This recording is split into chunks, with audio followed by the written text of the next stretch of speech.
পশ্চিম বর্ধমান জেলার আসানসোলের জামুরিয়া থানার অন্তর্গত জামুরিয়া বাইপাস সংলগ্ন একটি প্রাথমিক স্বাস্থ্য কেন্দ্রের স্টোর রুমে ভয়াবহ আগুন লাগার ঘটনায় ব্যাপক চাঞ্চল্য ছড়ায় এলাকায়।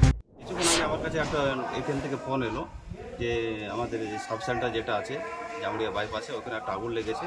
আমি তাড়াতাড়ি একটু ফায়ার ব্রিগেডকে ফোন করি, তাছাড়া আমাদের জলে যে ট্যাঙ্কার আছে ট্যাঙ্কারগুলোকে ফোন করে দিই। আর আমার ডিপার্টমেন্টে যারা এখানে গার্ড থাকে তার হাতে চাবিটা আমি খুলে দেখি না, যেটা স্টোর রুম আছে ওইখানে আগুন লেগেছিল, কিন্তু কীভাবে লেগেছে সেটা তদন্ত হওয়ার পরেই বোঝা যাবে।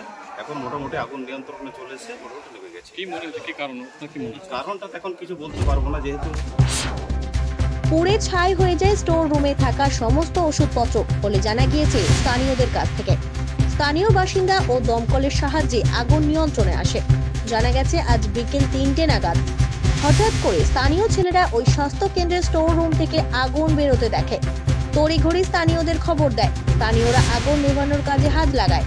लोग यहाँ पे बच्चा लोग हमें खेलता होता है, ऐसे ही आते हैं घूमते फिरने के लिए, तो देखा कि अचानक धुआं निकल रहा है। ये हम लोग का हेल्थ सेंटर है जमुड़िया, क्या बोलता है, बाईपास रोड, पानी टंकी के सामने, नियर पानी टंकी के सामने, और बगल में हम लोग का मोहल्ला है 6 नंबर। तो बच्चा लोग इधर आना जाना करते रहता है। देखा तो देख रहा कि अचानक मतलब बैक मतलब हॉस्पिटल का पीछे से पूरा धुआं निकल रहा। तो ये लोग मतलब देखा कि क्या हुआ, तो फिर ये लोग खिड़की उड़की वगैरह से झाँका तो देख रहा कि पूरा आग लगा हुआ है, धुआं निकल रहा, पूरा आग जल रहा अंदर हॉस्पिटल का एक रूम में। तो फिर यहाँ का जितना लड़का लोग था सबको बुलाया, एक दूसरे को बुलाने के बाद फिर मैं उसके बाद गार्ड उड़ाया और सब आके मतलब कोशिश किया, चेष्टा से सबको मिलकर आग को बुझाया, समझे, आग को बुझाने का कोशिश किया और आग को बुझाया। यहाँ का जितना भी था लड़का लोग और सभी को मिलकर, और क्या बोलता फिर बात খবর দেওয়া হয় জামুরিয়া থানার পুলিশ ও দমকলে। ঘটনাস্থলে আসে পুলিশ ও দমকলের 3টি ইঞ্জিন। তাদের প্রচেষ্টায় আগুন নিয়ন্ত্রণে আসে।